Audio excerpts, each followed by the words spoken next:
Dios les bendiga, hermanos. Sean bienvenidos a la casa del Señor. Vamos a orar por las ofrendas mientras el hermano Santiago pasa alrededor con los sobres. Quiero empezar con los anuncios de la iglesia. Estamos ubicados en el 1251 Avenida Suite 700 en Pittsburgh, California. 94565 es la dirección donde estamos ubicados. Tenemos los servicios el día domingo de escuela dominical a la 1:35, dirigida por nuestro hermano José Luis de la Torre y nuestro hermano Santiago Robles. Así es de que el mensaje de la palabra siempre es a las 2:30. Los miércoles estamos en línea vía Messenger a las 10 de la mañana con el hermano Jorge Berrillos. Estamos estudiando acerca de la cena del Señor. Los días viernes ahora estamos en línea, vía Zoom y Messenger también, a las 10 de la mañana con nuestro hermano y pastor Carlos Gutiérrez. Estamos estudiando acerca de la confesión de fe bautista de 1689. Y los lunes y martes las hermanas están conectadas también en línea para orar. Las hermanas solamente. Y el día miércoles, a veces hay excepciones que lo hacemos los jueves por falta de tiempo. Lo hacemos a las 7:30, ya sea miércoles o jueves. Eso está siempre a último aviso, porque a veces hay contratiempos. Ahora sí, vamos a hablar y a orar por las ofrendas. Tenemos como verso para poder tener un pensamiento acerca de la ofrenda. Es en 2 Corintios capítulo 8, verso 8 y 9. Dice la palabra de Dios: no hablo como quien manda, sino para poner a prueba, por medio de la diligencia de otros, también la sinceridad del amor vuestro. Verso 9, porque ya conocéis la gracia de nuestro Señor Jesucristo, que por amor a vosotros se hizo pobre, siendo rico, para que vosotros con su pobreza fuisteis enriquecidos.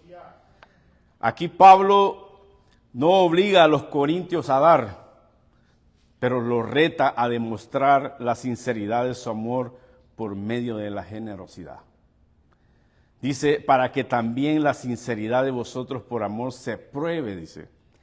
Dios no necesita, hermano, nuestro dinero, ya lo sabemos, pero busca corazones que reflejen el carácter de Cristo. Quien se hizo pobre para hacernos a nosotros ricos. La ofrenda nace del amor a Dios y nace el amor al ministerio. El que siembra escasamente también segará escasamente, dice 2 Corintios capítulo 9. La generosidad no se mide en cantidades absolutas, sino que en sacrificio y corazón Dios bendice quienes dan con amplitud y espíritu, no siendo reservados. La generosidad rompe el poder del egoísmo y nos recuerda que somos administradores, no dueños de lo que tenemos. Amén. Cada uno dé como propuso en su corazón, sigue diciendo 2 Corintios capítulo 9. Y no se trata de dar por presión o emoción o por obligación, sino por convicción personal. Amén. La ofrenda voluntaria honra a Dios, porque nace de una decisión del alma, no de una manipulación externa. Así es. Cuando damos con alegría, mostramos que Dios es nuestro verdadero tesoro. La palabra alegre sugiere un gozo que fluye del corazón libre y agradecido. No damos para recibir, sino porque ya hemos recibido. Interesante cómo Dios nos habla acerca de la ofrenda. Así es de que vamos a orar y vamos a pedirle a Dios que nos bendiga. La ofrenda, hermano, suple toda necesidad. Suple las necesidades de la iglesia, multiplica las acciones de gracia de Dios. La generosidad predica el evangelio y da testimonio del poder transformador de Cristo en nuestras vidas. Tenemos que ofrendar con amor porque es lo que refleja a Cristo. Tenemos que ofrendar con generosidad, porque eso refleja el corazón de Dios. Ofrendar voluntariamente refleja nuestra libertad en el Evangelio. Amén. Vamos a orar. Que Dios bendiga al dador alegre. Padre, gracias. Gracias una vez más te damos por darnos la oportunidad de podernos reunir como hijos tuyos, Señor, en este lugar que tú has proveído. Pedirte, Padre, que bendigas las ofrendas. Pedirte que bendigas al dador alegre. Gracias, Padre, porque con esa gran generosidad que ellos dan, Señor, podemos seguir adelante, sosteniendo, Señor, este lugar, sosteniendo los gastos, Señor, que se vienen. Bendice su vida, Señor, bendice su trabajo y bendice, Señor, su salud. Guárdalos, cuídalos, protégelos, Señor. Y gracias por siempre proveer, Señor. En el nombre de Jesús, Padre, oramos. Amén. Amén. Pues sin más preámbulos, hermanos, vamos a la palabra de Dios, que la hemos titulado Roles de una familia que reflejan a Cristo. Esto está en el libro de Colosenses, capítulo 3, del verso 18 al 25. Vamos a tratar de hacerlo viviendo el tiempo, porque hoy vamos a disfrutar, hermanos, de la cena del Señor. Así es de que vamos a tratar de resumir un poco, porque encontré mucha información que quiero compartir con ustedes. Pero también tengo que apresurar, el reloj es nuestro peor enemigo. Ahí es de que vamos a hacer lo mejor que podemos. Vamos a leer la palabra y dice: casadas, estad sujetas a vuestros maridos, como conviene en el Señor. Maridos, amad a vuestras mujeres y no seáis ásperos con ellas. Hijos, obedeced a vuestros padres en todo, porque esto agrada al Señor. Padres, no exasperéis a vuestros hijos para que no se desalienten. Siervos, obedecer en todo a vuestros amos terrenales, no sirviendo al ojo, como los que quieren agradar a los hombres, sino que con corazón sincero, temiendo a Dios. Y todo lo que hagáis, hacedlo de corazón, como para el Señor y no para los hombres, sabiendo que del Señor recibís la recompensa de la herencia, porque a Cristo el Señor servís. Verso 25, mas el que hace injusticia, recibirá la injusticia que hiciere, porque no hay acepción de personas. Amén. Vamos a orar. Padre, gracias por tu palabra. Gracias, Señor, te damos. Te pido, Señor, y te ruego, Señor, que seas tú, Señor, hablando a través de estos labios inmundos, Señor. Que no tenemos, Señor, nada que ofrecerte, pero tú, Señor, en tu gran misericordia, nos lo das todo, Señor. Gracias te damos por eso. Bendice tu palabra, Señor. Sé tú, Señor, administrando, Señor, a mis hermanos. Pedirte, Señor, tu guianza, Señor. Porque antes, Señor, de predicar tu palabra, hablas a nuestras vidas, Señor. Hablas al predicador. Y te doy gloria y honra y agradecimiento, Señor, por lo que has hecho durante todas estas semanas en mi vida. Bendice, pues, este momento. Bendice tu palabra. En el nombre de Jesús, Señor, oramos. Amén. Pueden sentarse, hermano. Aleluya. El contexto de Colosenses 3 forma parte de una sección más amplia de la carta del apóstol Pablo a los colosenses, donde él exhorta a los creyentes a vivir de acuerdo con su nueva identidad. O sea que estamos hablando de las personas evangélicas, cristianas. El contexto inmediato y general nos ayuda a entender mejor las instrucciones específicas que Pablo da en estos versículos. Se cree que esta carta la escribió Timoteo junto con Pablo, o Pablo junto con Timoteo, los dos. Algunos piensan que solo fue Pablo. Pero la verdad es de que fue dirigida a la iglesia de Colosas en la ciudad de Asia Menor. Hoy en día, la antigua Asia Menor, también tiene conocida como Anatolia, corresponde principalmente a la parte asiática de Turquía y abarca casi todo el territorio de Turquía, limitado al norte con el Mar Negro, al sur con el Mar Mediterráneo y al oeste con el Mar Egeo. La frontera sureste y este de Asia Menor es la frontera actual de Turquía con Armenia, Irak, Irán, Georgia o Georgia, Azerbaiyán y Siria. Y el tema principal es la supremacía y suficiencia de Cristo en todas las cosas. No solo en una, en todas las cosas. Y el propósito es corregir enseñanzas heréticas que amenazaban con enviar a los creyentes en Colosas, posiblemente una mezcla de legalismo judío, filosofía griega y prácticas místicas. Es lo que se mira anteriormente. Y desde el Colosenses capítulo 3, verso 1, Pablo empieza una sesión práctica que se centra en la vida del creyente resucitado con Cristo. Amén. Una familia cristiana. Amén. El elegido, el que ha sido llamado. Del capítulo 3, del verso 1 al 4, hace el llamado a poner la mirada en las cosas de arriba. Del capítulo 3 del 5, estoy tratando de darles el contexto. Del capítulo 3, del 5 al 11, habla de abandonar el viejo hombre. Habla del pecado, de la inmoralidad, de la ira y la malicia. Del capítulo 3, del verso 12 al 17, dice que hay que vestirse del nuevo hombre. Compasión, humildad, paciencia, perdón, amor, a la paz de Cristo. O sea que ahora, después de establecer estas bases espirituales, Pablo aterriza a la vida doméstica y laboral de los creyentes. Es donde vamos a entrar en materia, mostrando cómo se manifiesta el señorío de Cristo en las relaciones cotidianas que tenemos. Donde dice, en el verso 18, empieza con las casadas. Pablo se dirige especialmente a las esposas, no a las mujeres en general, especialmente dice casadas. Quiere decir esposa de aquel hombre. El uso plural indica que esta es una instrucción general para todas estas mujeres unidas en matrimonio. Esto se da en el contexto de la nueva vida de Cristo.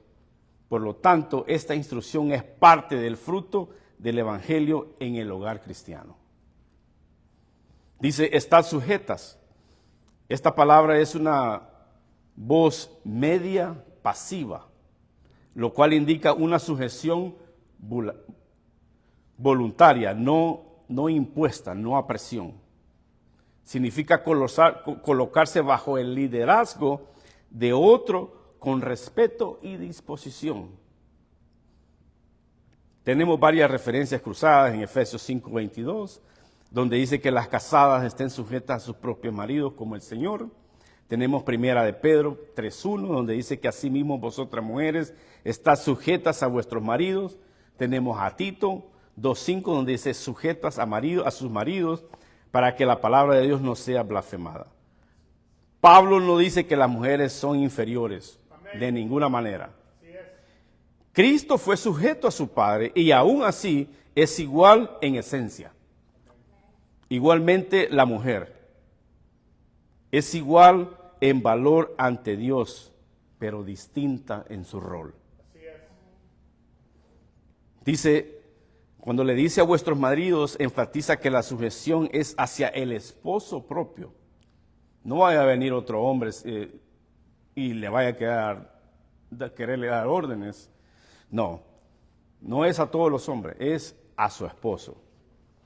Hay de que hay que tener bien en mente eso, no, mujeres, hermanas, cuidadito con eso. Y este es un orden de la creación, no un producto cultural. Y dijo Jehová Dios cuando dice, no es bueno que el hombre esté solo, le haré ayuda idónea para él. Porque Adán fue formado primero y después la mujer. Ahí viene el orden ya, primero el hombre y después la mujer. De ahí sigue diciendo el verso 18, como conviene en el Señor.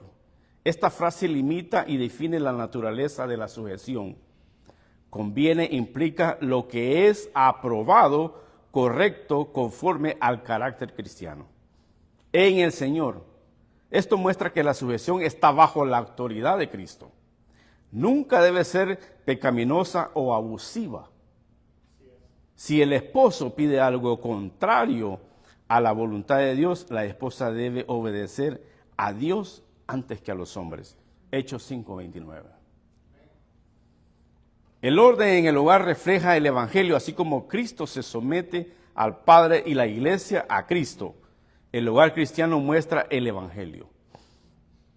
La sujeción es una expresión de fe, no es esclavitud, sino una forma de confiar en el diseño sabio de Dios en su providencia. La sujeción está condicionada al señorío de Cristo. No es absoluta hacia el hombre, sino subordinada voluntariamente de Cristo. Muy interesante cómo nos habla acerca de eso. Para nuestras esposas cristianas, la sujeción es una manera de glorificar a Dios en el hogar. No se basa si el esposo es digno o no, sino en obediencia al Señor. Para la iglesia, enseñar el diseño de Dios con equilibrio, sujeción bíblica no es opresión ni machismo. Debe ir acompañada con la enseñanza del amor sacrificial del esposo. Colosenses 3:19. Y para los matrimonios jóvenes, aprender que el orden en el matrimonio no impide la igualdad, sino que protege la armonía. Reconocer que Cristo debe ser el centro de esa relación, de ese matrimonio. Avancemos al verso 19, donde dice: maridos, amad a vuestras mujeres y no seáis ásperos con ella. Este versículo, aunque corto, pero compone dos mandatos claros dirigidos a los esposos cristianos. Estamos hablando de un hogar cristiano. Es una exhortación positiva donde le dice: amad a vuestras mujeres, y una advertencia negativa donde le dice que no seáis ásperos con ella. Ambos mandatos están íntimamente relacionados con la vida nueva en Cristo. El contexto de las relaciones domésticas transformadas que son por el Evangelio. Dice maridos, se refiere una vez más esposos. No simplemente a todos los hombres, igual que las mujeres.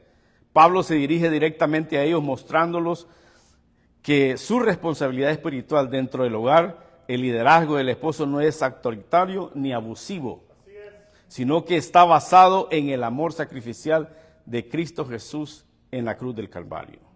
El hombre no es solo cabeza de hogar, sino que es el principal responsable de reflejar el carácter de Cristo en su trato a su esposa. Dice: amad a vuestras mujeres. Es el verbo ágape. Es imperativo del verbo que tiene el tipo más alto de amor. Es un grado más alto. No es ese amor eros, que es el amor apasionado.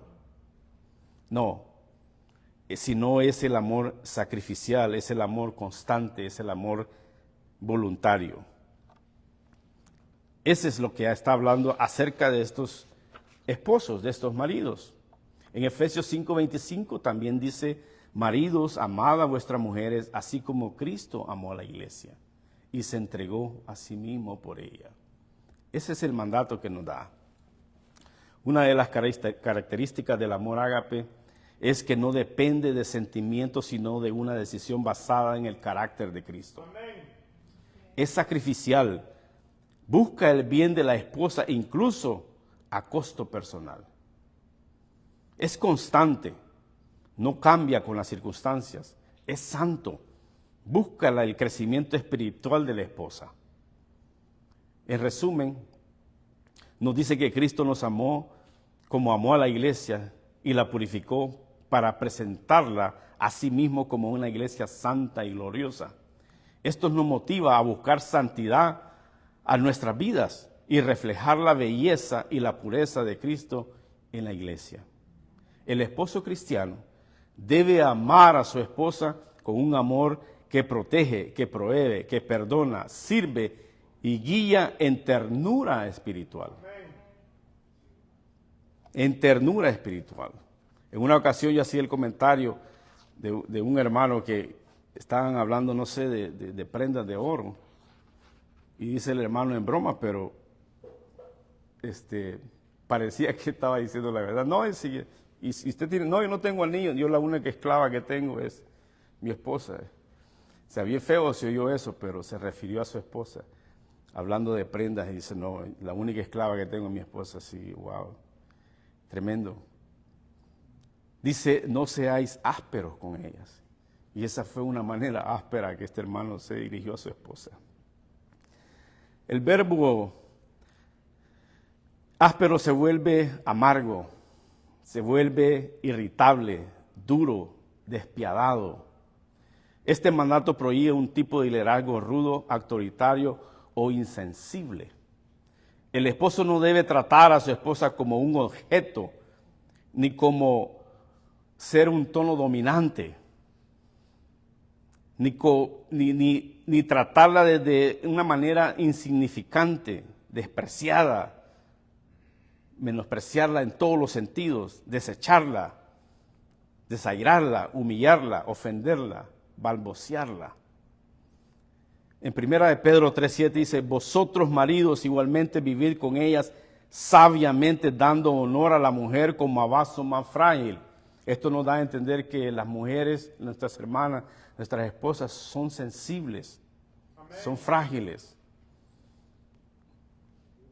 Cuando usted mueve una vasija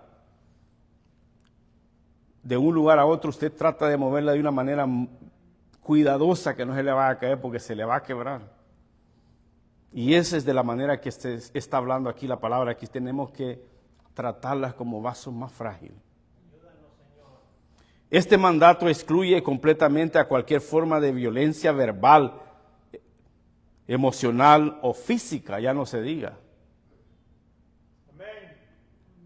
Algunas ocasiones en otras iglesias, a veces aparecen las hermanas con lentes oscuros porque tienen un morete aquí, ¿va? Y pues bueno, esa es una evidencia que el esposo practicó el boxeo con ella. Eso es tremendo. La autoridad bíblica jamás justifica la dureza ni el abuso. El esposo debe reflejar compasión, con la misma compasión que Cristo tuvo con nosotros.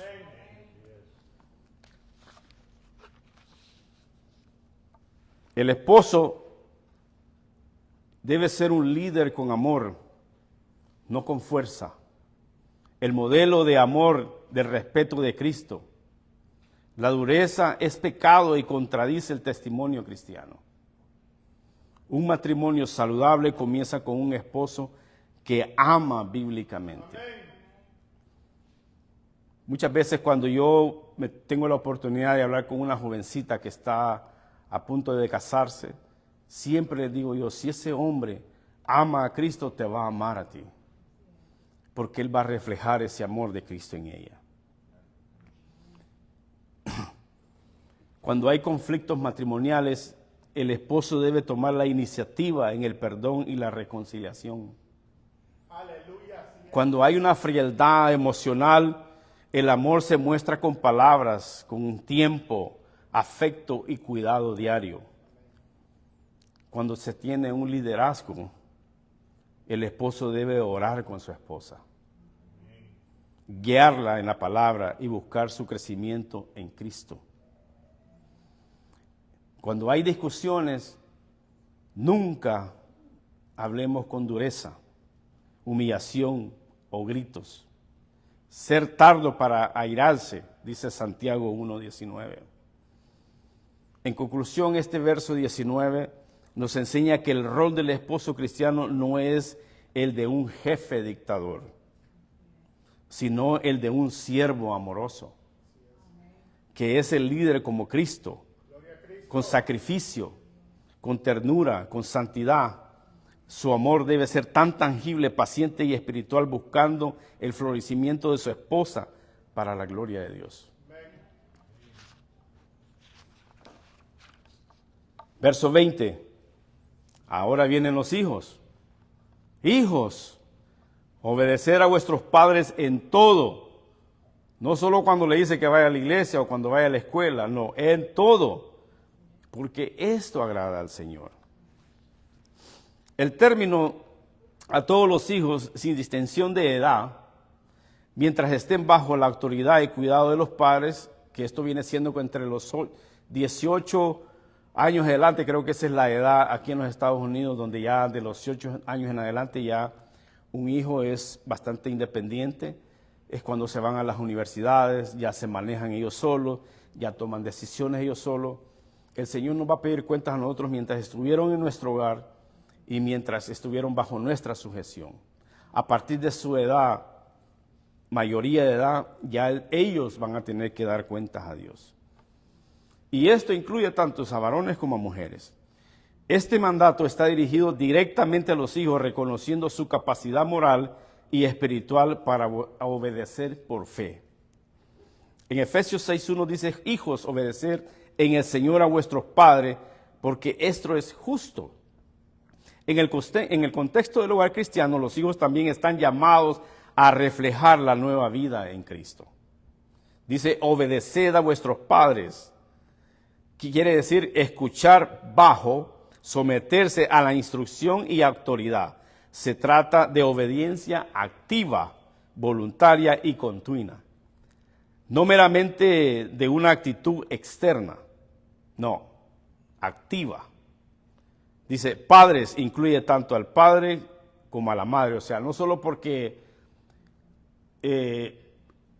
muchas veces pasa eso, que el varón o la hembra como que le hace más caso al papá.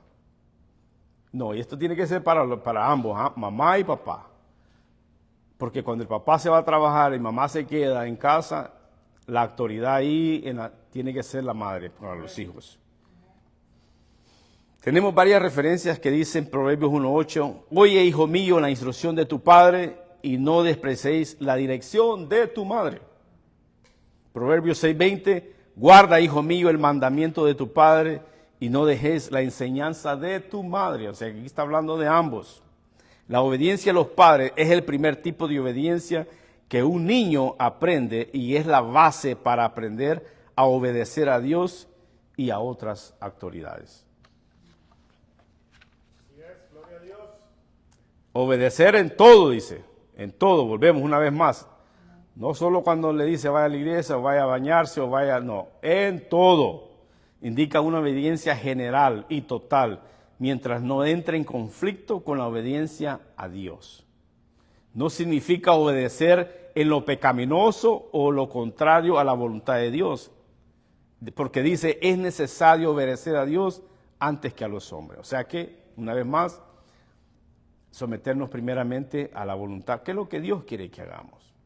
Porque a veces hay momentos en que el padre no es cristiano, pero la mamá sí, y le da unas indicaciones fuera del orden cristiano, que es lo que Dios quiere que hagamos para con nuestros hijos.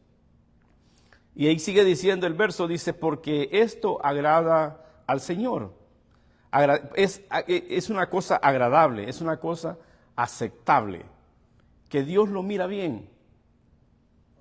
Pablo no apela simplemente a razones culturales, sino a la voluntad de Dios. Obedecer a los padres agrada a Dios. No porque los padres sean perfectos, sino que porque Dios lo ha ordenado así, que esa es la autoridad.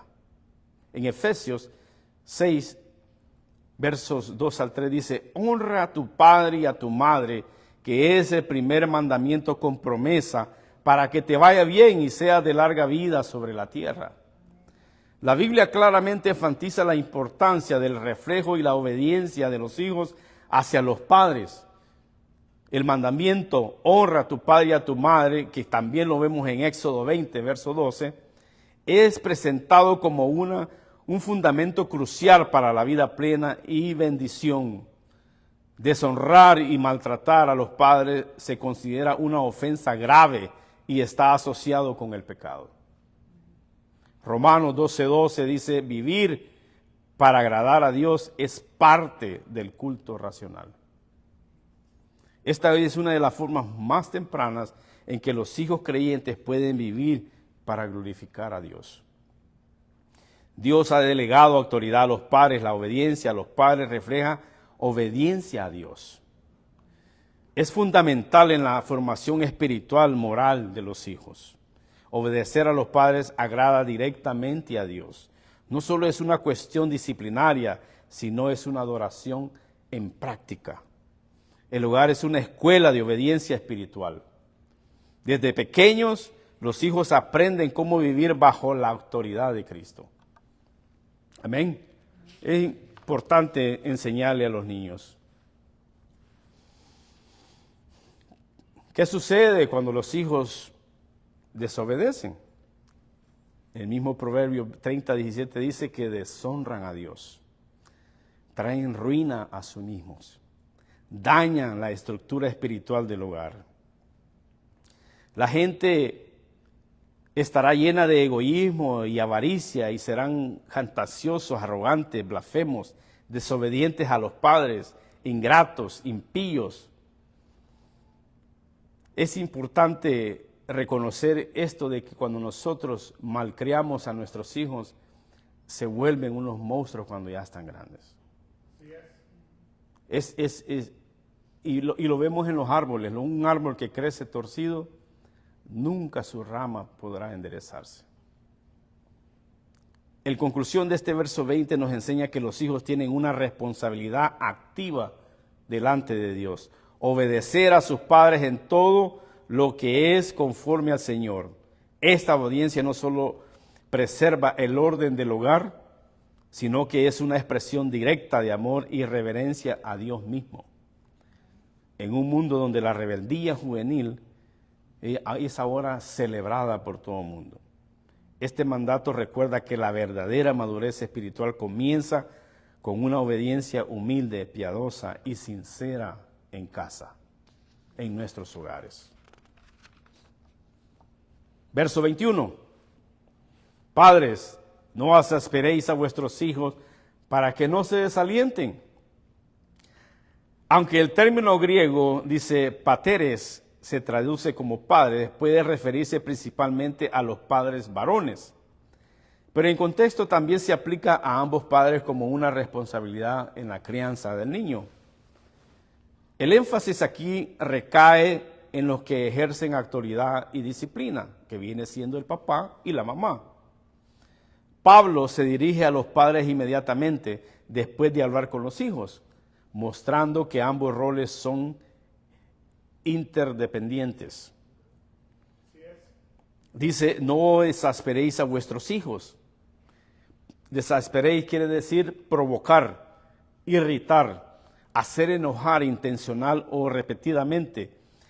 También puede aplicar como gritos o molestarlo innecesariamente. Pablo prohíbe un tipo de crianza áspera, injusta, crítica e inconstante que mina el corazón del niño. Y lo hemos visto. A los padres se les manda a no gritar, a no irritar a sus hijos. La palabra griega es parorgisete, que implica exasperación o frustración. En la práctica, esto significa evitar el comportamiento injusto y cruel o el favoritismo descarado. Los padres piadosos no deben incitar a sus hijos a la ira.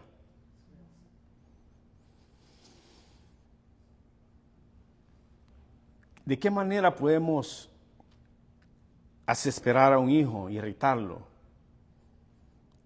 Y es con una disciplina injusta o arbitraria, siendo ásperos y nunca mostrar una aprobación de lo que su hijo hace, con expectativas excesivas o imposibles, siendo inconstante o parcial, negando el afecto o no comunicándose con amor, siendo duro verbalmente o físicamente.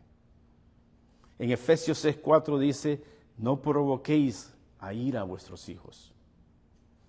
Los padres tienen la responsabilidad de corregir sin quebrantar el espíritu del niño. La disciplina debe ser firme, pero con ternura y claridad espiritual. Dice, para que no se desaliente, dice el verso, perder el ánimo, es lo que se está diciendo aquí. Para que el niño no pierda el ánimo. para que no se desmotive, para que no se deprima, para que no se rinda. Es una palabra compuesta que es ánimo, deseo o pasión, lo que implica que el niño pierde el deseo de intentar agradar, obedecer o mejorar. Efectos de una crianza exasperante es que el niño se vuelve pasivo, inseguro o rebelde. Puede desarrollar resentimiento hacia la autoridad y especialmente hacia Dios. Pierde la motivación espiritual y emocional.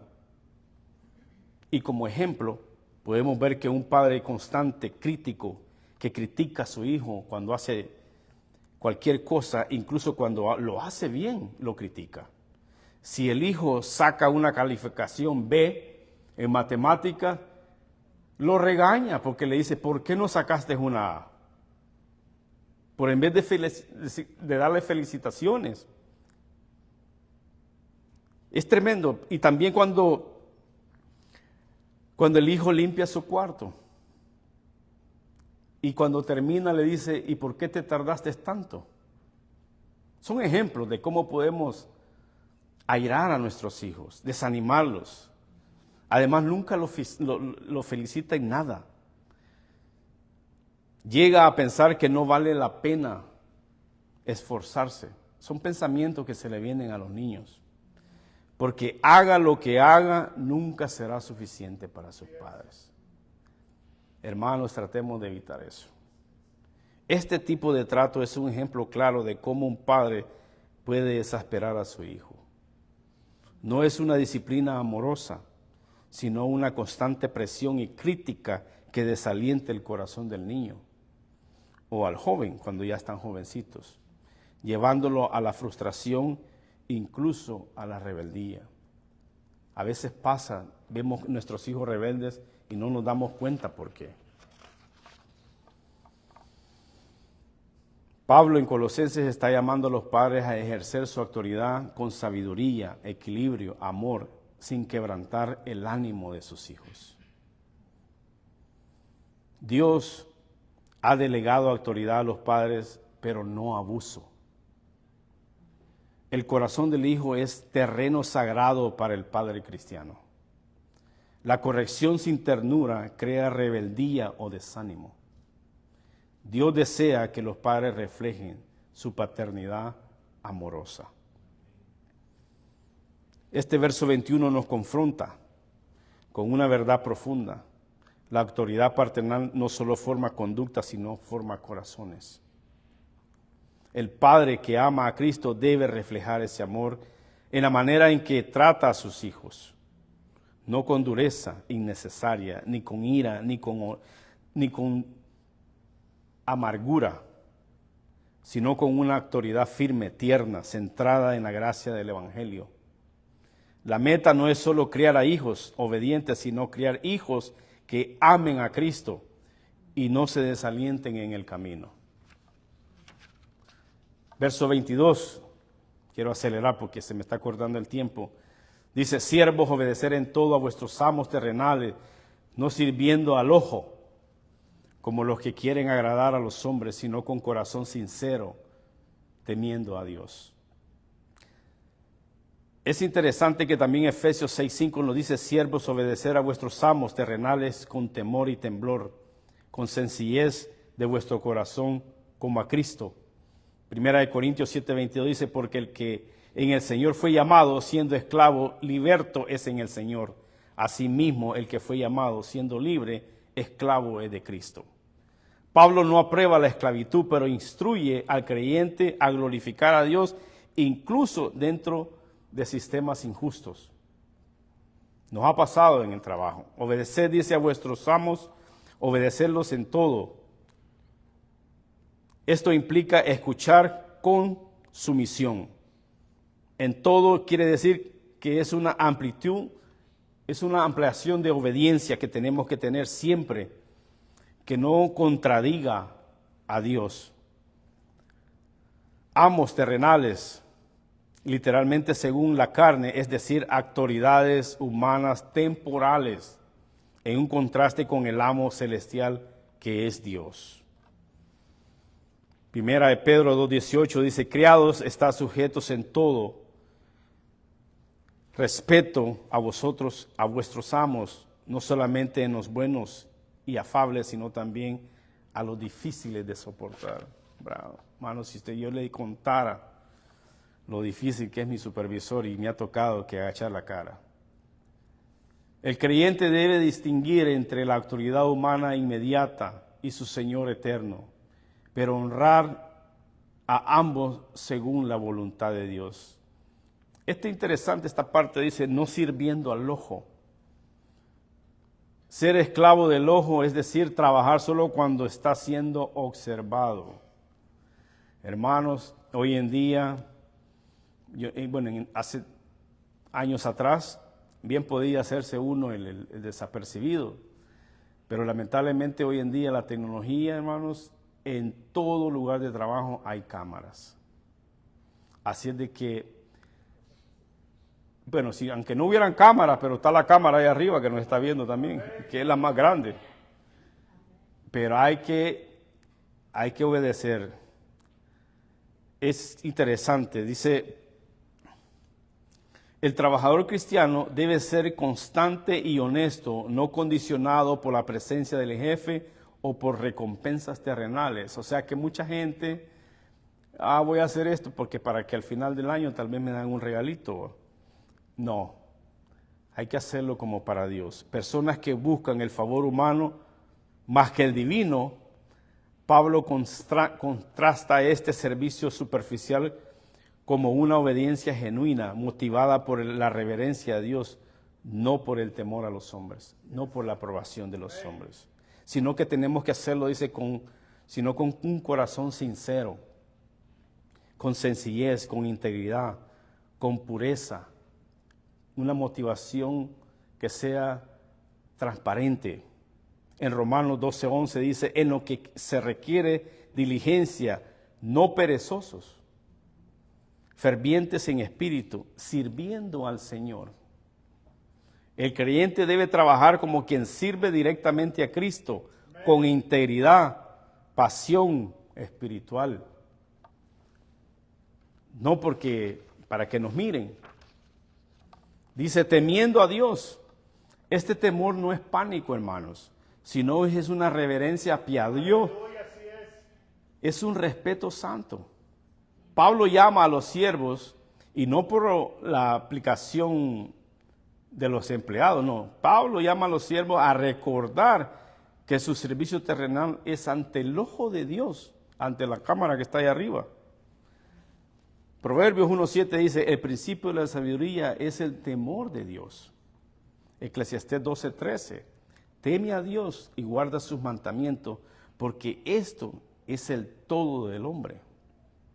El trabajo es parte del testimonio cristiano, hermano. Porque hay muchos cristianos en sus trabajos que nadie sabe que es cristiano.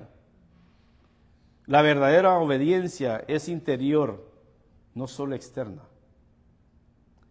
El creyente debe servir en todo con integridad como ante Dios. Dios observa y recompensa el trabajo fiel, aunque los hombres no lo hagan. Este verso 22 eleva el trabajo del creyente a una dimensión espiritual. Todo servicio, por humilde o difícil que sea, es una oportunidad de glorificar a Dios. Amén. Si usted es barrendero, hágalo como para el Señor. Así, si usted es un juez, hágalo como para el Señor. No se trata de cumplir por obligación o por apariencia, sino de servir con corazón sincero, temiendo a Dios. Este versículo desafía nuestra ética laboral, muestra motivación y nos recuerda que Cristo está presente en nuestros trabajos cotidianos. Amén. Y Él es quien verdaderamente nos va a recompensar. Rápidamente, verso 23. Vamos a avanzar. Dice, y todo lo que hagáis, hágalo de corazón como para el Señor y no para los hombres. El significado no hay distinción entre lo secular y lo espiritual para el creyente. Toda actividad debe ser hecha con excelencia y devoción, desde lo cotidiano hasta lo ministerial. Dice, hacerlo de corazón.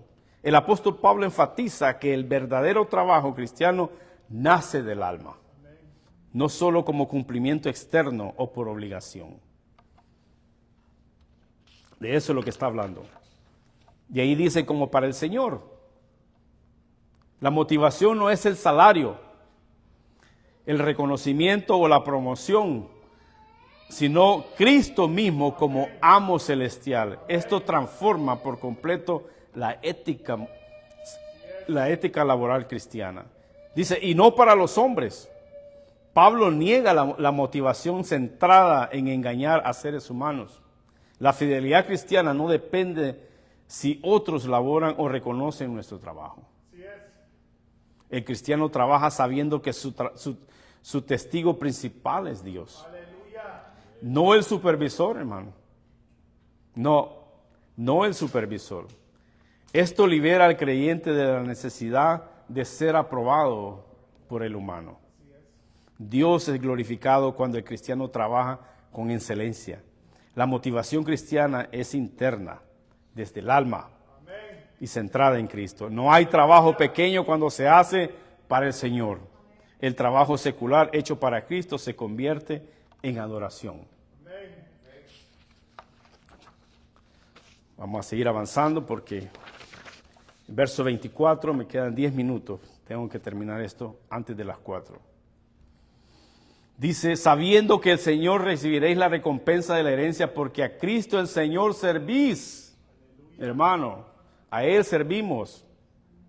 La motivación del creyente para trabajar fielmente no es solo ética o misional, sino que es teológica. Sabemos que el verdadero salario no viene del jefe terrenal, sino del Señor Jesucristo. Amén. En Hebreos 6:10 dice, porque Dios no es injusto para olvidar vuestra obra y el trabajo de amor que hacéis mostrando hacia los hombres. ¿Se da cuenta?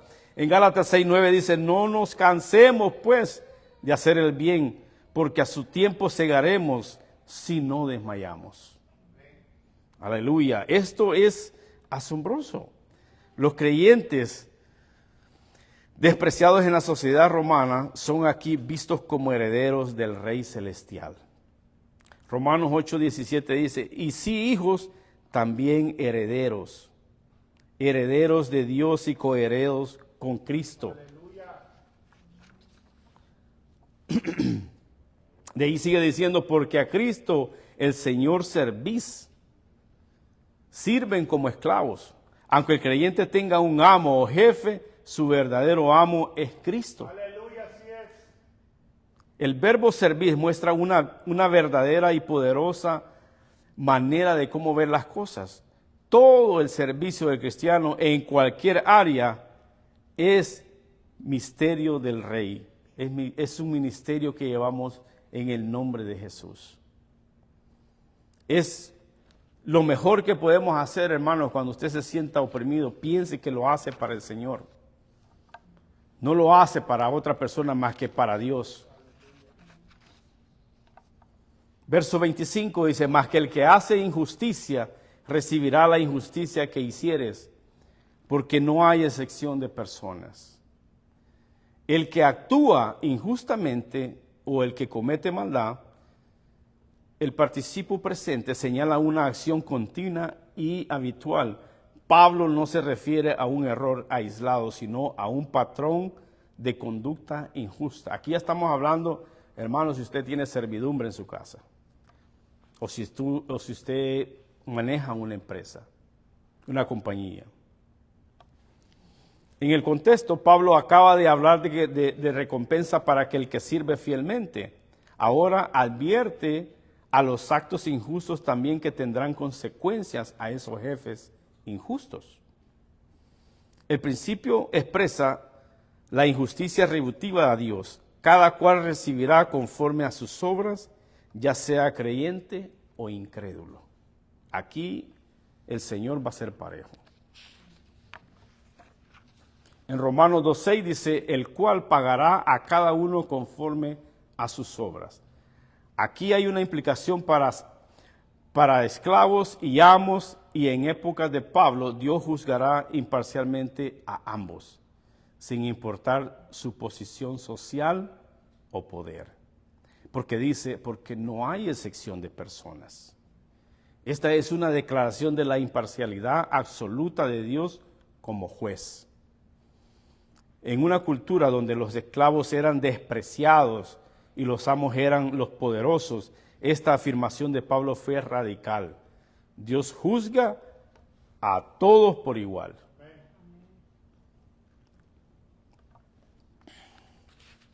Avancemos.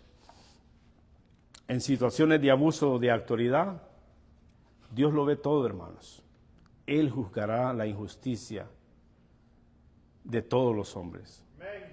Para el creyente que comete injusticias ocultas, de igual manera no hay doble moral en Dios. Él no se deja engañar, hermano, especialmente por las apariencias. En tiempos de injusticia laboral o social, hay que confiar en la justicia final de Dios. Él juzgará imparcialmente. Y por si también lo hemos visto, que hay iglesias que cometen abusos de líderes. Yo les digo y les hago un llamado a estos líderes que usan su posición para oprimir, para doblegar a las ovejas.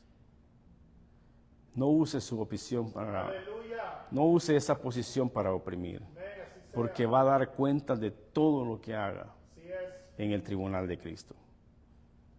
Este verso 25 cierra esta sección con un mensaje de advertencia. Dios retribuirá toda injusticia, sin importar su fe cometida por su esclavo, amo, un jefe o un creyente. No hay favoritismo ante el tribunal de Cristo. Todos daremos cuentas a Dios. Cada acción, cada cuenta Dios examina con justicia perfecta. Esto debe llevar al creyente a servir con temor reverente, integridad y fidelidad, sabiendo que tanto la recompensa como la corrección proviene del Señor. Hebreos 12:6. Después yo de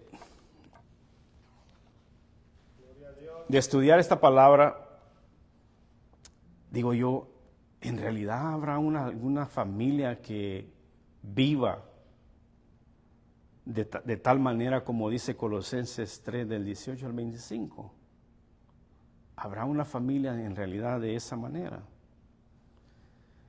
Y buscando en las redes sociales encontré una familia que se llama de apellido Herrera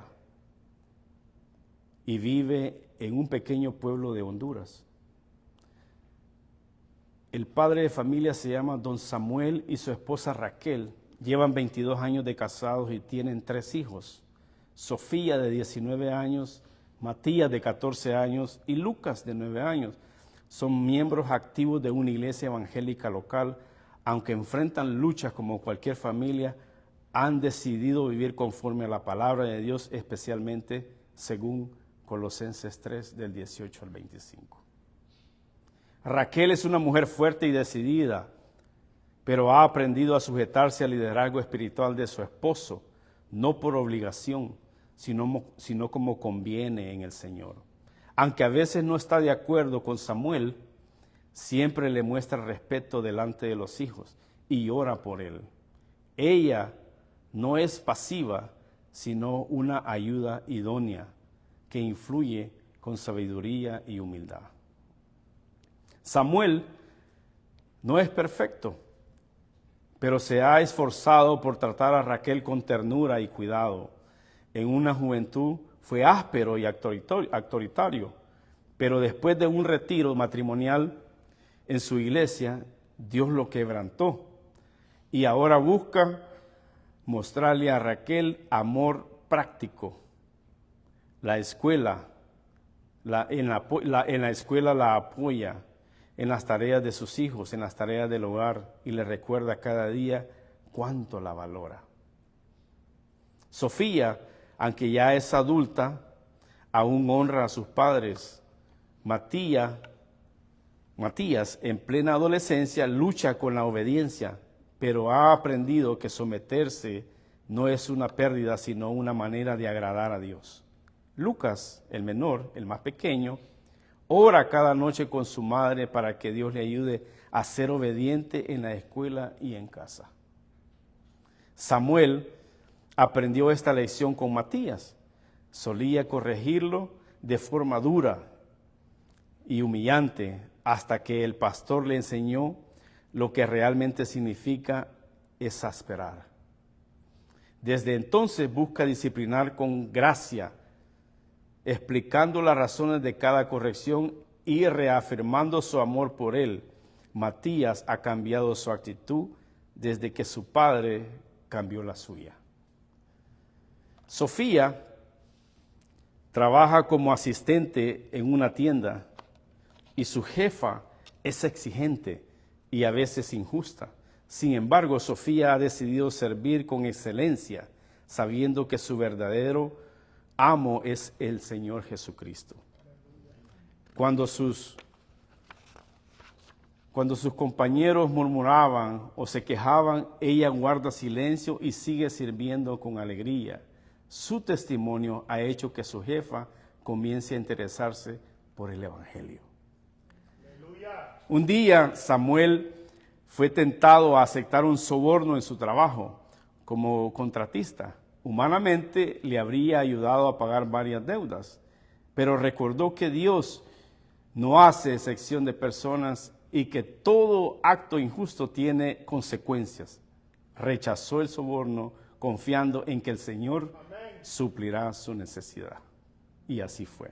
Conclusión, la familia Herrera no es perfecta, pero vive cada día buscando honrar a Cristo en su hogar, en el trabajo y en la iglesia. No es solo una historia bonita de ellos, sino que es el marco de una vida familiar. En medio de errores y aciertos, han aprendido que lo que se hace lo deben hacer como para el Señor y no para los hombres. Amén. Con esto quiero concluir y vamos a orar y le vamos a dar gloria y honra al Señor por todo lo que hace en nuestras vidas. Padre, gracias te damos, Señor, por tu palabra. Gracias, Señor, porque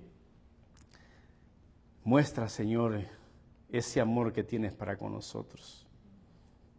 Bendice, Señor, a cada familia representada aquí en esta iglesia, Señor. Reconocemos, Padre, que hemos cometido muchos errores con nuestras esposas, con nuestros hijos, con nuestros jefes, o tal vez con personas que trabajan para nosotros. Pedirte, Padre, que nos perdones y que nos ayudes, Señor, a seguir representándote de la mejor manera. Pedirte, Señor, que nos ayude, Señor, a amar a nuestro prójimo como Cristo nos amó a nosotros. Bendice, Señor, ese padre ese hombre que es cabecilla de hogar, a esa esposa que es una ayuda idónea, a esos hijos, Señor, que nos has regalado, prácticamente nos has dado, Señor. Es un regalo que viene de parte tuya y que debemos cuidar, Señor. Por el compañero de trabajo, por el jefe, Señor. Por la persona, Señor, que está también bajo nuestra sujeción en alguna empresa, alguna compañía, en un negocio. Ayúdanos, Señor, a podernos amar los unos a los otros y de vivir conforme a tu palabra. Bendice, pues, Señor, este momento. Bendice tu palabra. Bendice a mis hermanos, Señor. En el nombre de Jesús, Señor, oramos. Amén. Amén.